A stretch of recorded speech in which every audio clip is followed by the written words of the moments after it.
Hello guys, welcome to my new blog. তো চলে এসেছি আবার একটা নতুন ভিডিও নিয়ে। কেমন আছো তোমরা? সবাই ভালো থাকছো, ভালোই থাকো। দেখো আমার পেছনে হচ্ছে গ্রিলটা আছে, রঙ করবো। এবং নিয়ে নিয়েছি রঙের ডাব্বা এবং ব্রাশ। চলো আজকে তোমাদের এই গ্রিলটাকে রঙ করে দেখাবো। পুজোর টাইম চলে এসছে, আর কদিন পরে পুজো, তো ঘরগুলোকে সাজিয়ে নিচ্ছি ভালো করে। দেখো আমি গ্রিলটাকে ভালো সুন্দরভাবে প্রফেশনালভাবে রঙ করতে যাচ্ছি। দেখো কেউ, আমি কিন্তু প্রপার পেন্টার নয়, কিন্তু তাও আমি রঙ করতে পারি। অনেক কিছু রঙ করতে পারি আমি।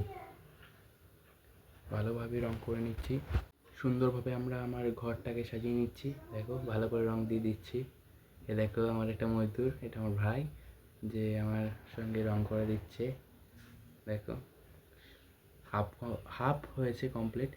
দেখো গ্যাস পুরোটা কমপ্লিট করে নিয়েছি, পুরো সুন্দরভাবে কমপ্লিট হয়ে গেছে। আরও এরকম মিনি ব্লগের জন্য সাবস্ক্রাইব করো, লাইক করো, আমার চ্যানেলটাকে শেয়ার করো। টাটা বাই বাই গাইস, ভালো থেকো, সুখে থেকো।